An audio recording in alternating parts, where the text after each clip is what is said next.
मुल्क भर में शदीद बारिशें जारी हैं। ऐसे में आसमानी बिजली गिरने के भी कई वाकयात सामने आए हैं। लेकिन क्या आप जानते हैं कि बादलों में ये आसमानी बिजली कैसे बनती है, ये कैसे ज़मीन पर गिरती है और इससे कैसे महफूज रहा जा सकता है? आइए आपको तफसील से बताते हैं।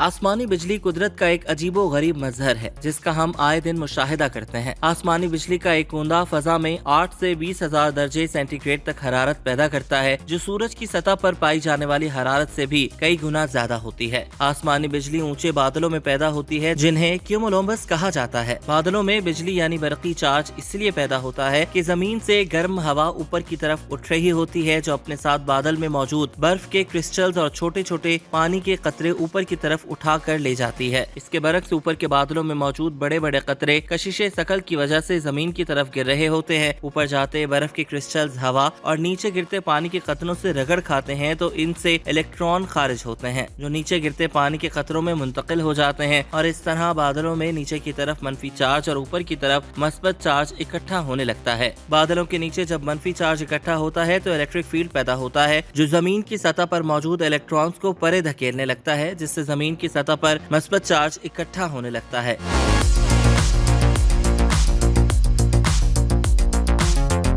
इसी तरह बादलों के निचले हिस्से और जमीन की सतह एक बैटरी की तरह काम करने लगती है, जिससे इलेक्ट्रोस्टैटिक फील्ड पैदा होता है। जब ये इलेक्ट्रोस्टैटिक फील्ड एक हद से बढ़ता है तो हवा के एटमों में से इलेक्ट्रॉन खारिज करने लगता है। इस तरह हवा के एटम यकायक चार्ज प्लाज्मा की शक्ल इख्तियार कर लेते हैं, जो बिजली का बहुत उम्दा कंडक्टर होता है। इस तरह बादलों और जमीन के दरमियान एक शॉर्ट सर्किट पैदा होता है, जिससे बादलों और जमीन के दरमियान करोड़ों एम्पेयर करंट फ्लो करता है। इसे हम बिजली गिरना कहते हैं। अमूमन बिजली बादल के अंदर एक बादल से दूसरे बादल और फिर दूसरे बादल से जमीन पर सफर करती है। आसमानी बिजली को जाहिरी तौर पर दो अहम इकसाम में बयान किया जा सकता है। जब आसमान पर कैमरे के फ्लैश की तरह रोशनी दिखाई दे तो इसे चादर वाली बिजली यानी शीट लाइटनिंग कहा जाता है, जबकि दूसरे किस्म में आसमान पर बिजली टेढ़ी मेढ़ी लकीरों की तरह दिखाई दे तो इसे दरार नुमा बिजली या फोक लाइटनिंग कहा जाता है। याद रहे कि शाखों की तरह ये दरार नुमा आसमानी बिजली बादल से जमीन की जानिब सफर करते हुए पैदा होती है और बाज औकात जमीन पर गिर जाती है। जब इस तरह की आसमानी बिजली पैदा होती है तो इसकी तवानाई से अतराफ की हवा बहुत गर्म होकर फैलती है, जिससे एक जोरदार धमाका सुनाई देता है, जिसे बादलों की गरज से भी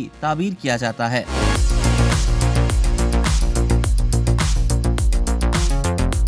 हमारी जमीन पर मौजूद अशिया पर अमूमन मस्बत चार्ज होता है और यूं बिजली का कूंदा जमीन की जानिब लपकने की कोशिश करता है, जिसे जमीन पर बिजली गिरना कहते हैं। इससे जंगलात में आग लग जाती है और लोग और जानवर जलकर राख हो जाते हैं। पाकिस्तान और भारत में आसमानी बिजली गिरने के हवाले से अवाम में कई तोहमात पाई जाती हैं। मसलन घर का पहला बच्चा इसका ज्यादा शिकार होता है तो दूसरी जानिब बुजुर्ग हमें स्याह कपड़े पहनने से मना करते हैं, लेकिन इन दोनों बातों में कोई सदाकत नहीं। माहिरीन मौसमियात इस किस्म की तोहमात को रद्द करते हैं और इन्हें महज वहमा ही तस्लीम करते हैं। अलबत्ता जरूरी है कि आसमानी बिजली से बचने की अहम तदाबीर को जरूर अपनाया जाए। अगर आप बारिश के मौसम में घर से बाहर हैं तो आसमानी बिजली से बचने के लिए कोशिश कीजिए कि हाथ में मोबाइल फोन ना हो। इसी तरह घर की टेलीफोन लाइन और तारों से भी दूर रहें, क्योंकि धात और सर्किट मुकम्मल करके बिजली गुजारने में मददगार होती है। इसी तरह बारिश के मौसम में बिजली से चलने वाले दीगर आलात से भी दूर रहें। अमेरिका में गोल्फर और मच्छरों पर बिजली गिरने के ज्यादा वाकयात रूनुमा होते हैं। शायद इसी की वजह से गोल्फ की धाती छड़ी और पानी में बिजली गुजरने की कुदरती सलाहियत का होना है। इसलिए बारिश के मौसम में खुले मैदान में जाने से गुरेज करें और पानी से भी दूर रहें। अगर आसमान पर बिजली कड़क रही है तो दरख्त के नीचे खड़े होने से गुरेज कीजिए, क्योंकि दरख्तों पर आसमानी बिजली गिर सकती है। इसी तरह बारिश के दौरान लोहे और फौलाद की जंगलों और धाती पाइपों से भी दूर रहें।